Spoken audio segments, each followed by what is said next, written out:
Yeah, I love him, man. And then I really love Richard Dodd, who's Nashville based, but the famous Richard Dodd who, mixed Wildflowers and Last DJ and Last Dance of Mary Jane and the Traveling Wilburys and, and all these records. He's here in town. I love him. I love him. I love his family. They're great. And Ludwig, of course, is, the OG. Yeah, he's fantastic. Howie's great. Gavin Lurson's great. There's a lot of guys. Michael Romo's great. Michael Romanowski. Sorry, we call him Romo. Michael Romanowski's great. There's a lot of guys who are really, really great. There's a bunch of guys, none of which I would name, who are fucking idiots. I mean, I did a record here. It was a Nashville record, and the band, outside of me, I was just mixing the record. The band sent tracks to 4 different people to do a shootout. The worst fucking idea ever. But they did this shootout, and a couple of them came back. One of them was great. It was Gavin. I'll tell you that. It was Gavin. But one of them came back, and the intro, first of all, the song's a trap. It's a trap song because it's quiet, very loud, quiet, very loud, mid-range loud, quiet, very loud, end, right? So it's a trap because one of them could not help but turn up all the quiet parts, which made the loud parts not loud. You know what I mean? So it was like the intro started, and it was like, like guitars. There's like guitar, really like pensive guitar picked thing and keys. It was like, boom, here it is. And then the chorus, and then the verse happened, and then the chorus happened, and then the quiet part happened, and then it was just like all one level the whole time. Right. And I was just like, guys, like, well, first of all, what the fuck are you doing? This is terrible, And then when I had a conversation with him about it, he was just like, well, no, that's what everybody wants these days. That's what people want. Like, no, they don't. Not really. That's what you want. That's what because you're competing against people. Comparison, thief of joy shit. You're competing with somebody. And because you're competing, you're trying way too hard. Don't do that. Just make it sound good, man. Just make it sound good. Wow. Yeah, dynamics are important. Yeah. What do you expect to get out of a mastering engineer that you haven't brought to the table already in your mix? I just want my mix to sound better than what I sent them. Right. I want it to sound finished. That's it. We don't really like Jack and Chris. We don't make things loud. I don't like things loud. I mean, even metal records, even like like I did a Clutch record. Like I didn't care about how loud it was, because I just don't have that kind of mindset. Yeah. I deliver mixes at 0 dB, not dBFS, but 0 dB, minus 18. So I give the mastering engineer all the room in the world. He can do whatever he wants. Nice. So love it. Yeah. Are you cool to jump into the sauce segment now? I've got about 15 minutes before I got to run. Sorry if I've gone long. Right.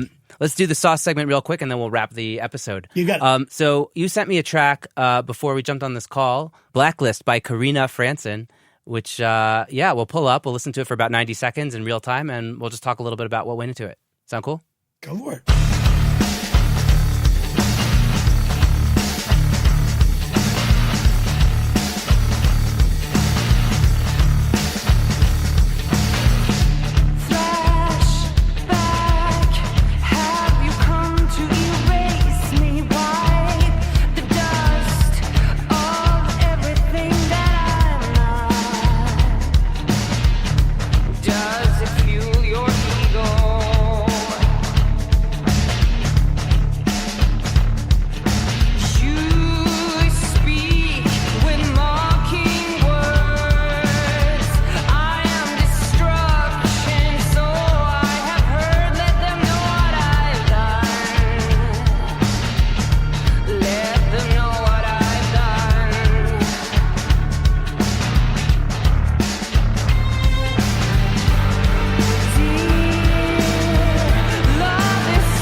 Man, this is such a cool track. I love those strings.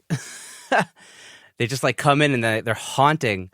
And just in general, there's just like thick, I don't know how to describe it. It's almost like a train is running the whole way through, this thick train, just like galloping through the track. I love it. Tell me a little bit about the track. What went into it? Any interesting stories or? Well, it's played live. So that's a live track. Wow. Not minus the strings, but Karina plays keyboard, and then the drummer's name is Elizabeth Nesset, I believe is how you pronounce it. She's fantastic. She's Norwegian. Karina and Elizabeth are Norwegian, and then Havard plays guitar, and then a friend of mine named David Beck, he played bass on it, and David is a Austin-based musician who's really awesome. He has a Tejano band, but played bass on this, of course. And I've used him before. He's a fantastic upright player, and he's just a great bass player, all-around musician, plays everything kind of guy. And we cut the track live. Karina was set up here in the control room and had her keyboard rig in here. We had a big keyboard rig set up in here so she could play and sing here in the control room. And we tracked that song live. Did a little bit of overdubs to it. I think we doubled the guitars, basically. And then the string arrangement, which I believe Karina did the string arrangement on that. We passed to a friend of mine here in town named Eleanor Denning, and she came in with a couple of other folks.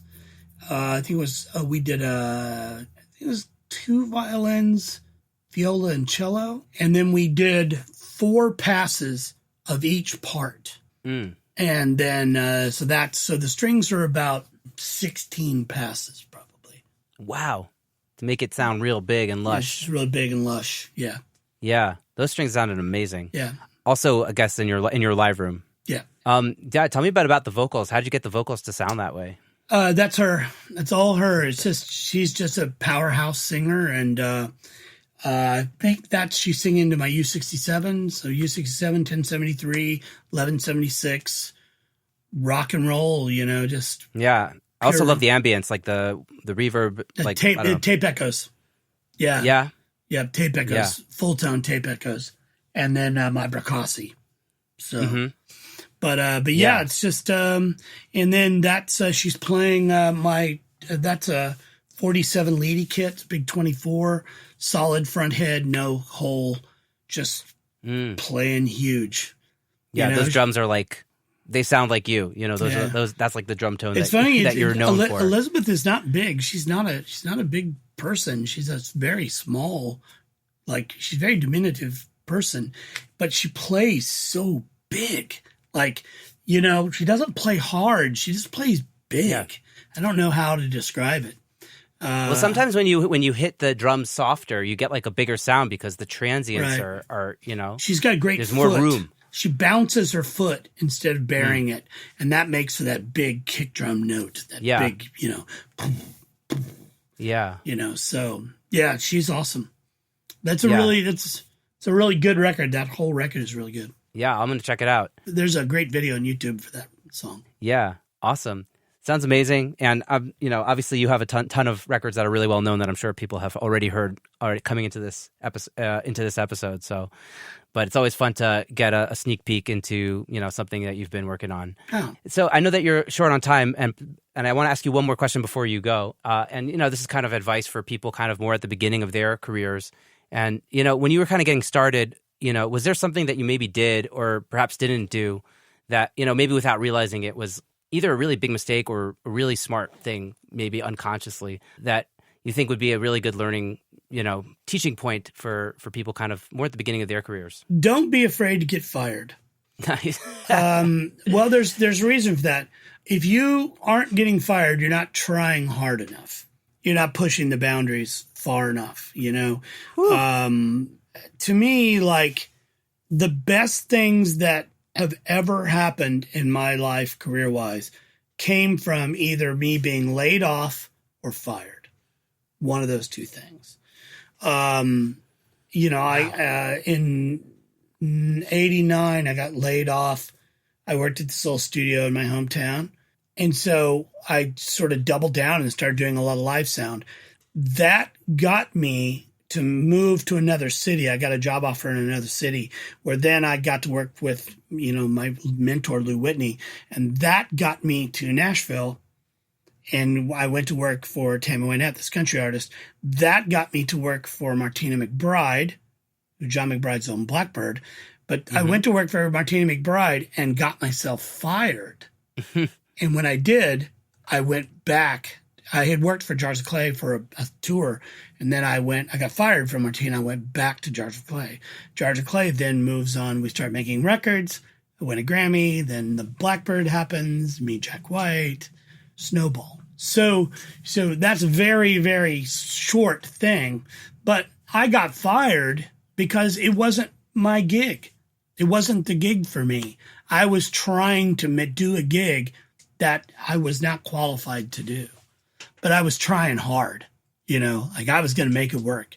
I was working harder than I've ever worked on anything in my life, pretty much. And it didn't work. I was doing monitors. It was terrible at it. But, the other thing is don't work for free. Make people have some skin in the game. Make them buy you food, beer, drinks, weed. I don't give a shit. Just don't do it for free. Richard Dodd told me the greatest thing once, and he said, if you work for free, your work is worth nothing. And I can tell you for a fact that every time I ever did a spec gig or a mix shootout, they really want you to mix a song just to see if they want you to do the record. Every time, one of those times, I got fucked over. Every single time. So don't work for free, man. Make them pay you something, You're doomed from the get-go because, those kind of people that want you to do a mix shootout, they're already not sure if they want to work with you. That's not someone you want to work with.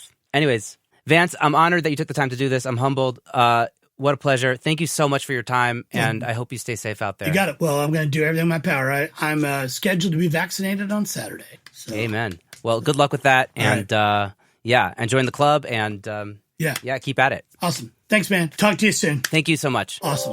Be good. Thank you so much for listening to this episode of Secret Sonics. I hope you enjoyed my conversation with Vance as much as I did. If you enjoyed this episode or any of our other episodes, I'd super appreciate it if you would go to Apple Podcasts and leave us a rating and review. It really helps the show. And if you could share this episode or your favorite episode with a friend or two, that would also really help the show move forward. In addition to that, you can find us on social media. Just search for Secret Sonics. We're on Facebook. We're on Instagram. And you can email me at secretsonics@gmail.com if you have any comments, feedback, guests you might want to recommend, anything like that. So that's about it for now. Until next time, I hope you guys have a great week. Stay safe out there and dig in. Bye-bye.